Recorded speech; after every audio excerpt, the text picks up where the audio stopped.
Ladies and gentlemen, welcome to this audio slide presentation.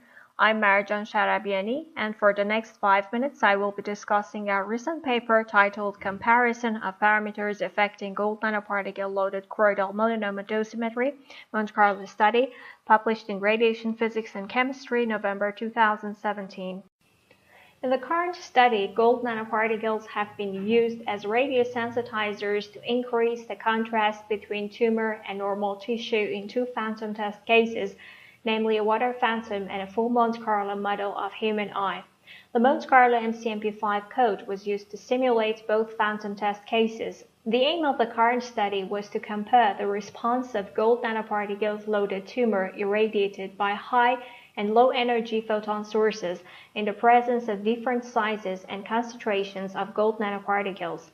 A cubic tumor filled with water was simulated inside a water phantom irradiated by a typical high-energy point photon source. A complete human eye globe model, considering different parts, was also taken into account using MCMP5 code. Voxels numbered 1 to 6 in eye phantom represent the lens, sclera, tumor apex, opposite side, macula, and optic nerve respectively.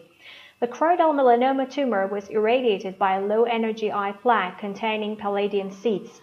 In both phantom test cases, using the lattice property of MCMP5, we embedded gold nanoparticles of different sizes and concentrations inside a cubic tumor in water phantom and a tumor in eye phantom. Dose deposition was calculated inside a single voxel at the center of the cubic tumor in water phantom and inside a voxel in tumor apex and eye phantom. In the left-hand side figure, the calculated absorbed dose and the voxel inside the tumor in water phantom is illustrated in units of gray per particle versus gold nanoparticle concentration in units of milligram per gram of tumor. The effect of varying gold nanoparticle size and concentration on dose deposition is shown for 4 different gold nanoparticle sizes of 30, 50, 70, and 100 nanometers, and 4 different concentrations of 7, 10, 18, and 30 milligram per gram of tumor. In the right-hand side figure, delivered dose to the tumor apex is represented for the 4 aforementioned gold nanoparticle sizes and concentrations. The results of dosimetry calculation in water phantom suggested that an increase in concentration results in an increase in dose deposition. More precisely, for all of the gold nanoparticle sizes, increasing concentration of gold nanoparticles from 7 to 30 milligram per gram of tumor increased dose up to 13%. The results from water phantom also implied that gold nanoparticle size has no impact on the delivered dose. In eye phantom, roughly a twofold increase was observed when increasing gold nanoparticles concentration from 7 to 30 milligram per gram of tumor. Regarding the size effect in eye phantom, it could be observed that the higher diameters of gold nanoparticles were more efficient at delivering a high dose to the tumor. For instance, in the lowest concentration considered in this study, namely 7 milligram per gram of tumor, increasing gold nanoparticle diameter from 30 to 100 nanometers resulted in an increase in the delivered dose up to 17%.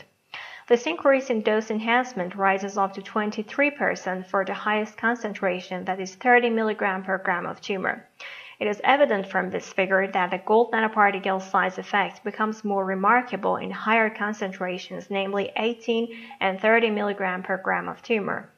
Comparing eye and water phantoms, our results confirm that in a certain size the amount of absorbed dose corresponding to increase in concentration was more pronounced in eye phantom. In other words, accurate simulation of the human eye globe performed more precise results and eliminated some of the underestimations considering theoretical studies.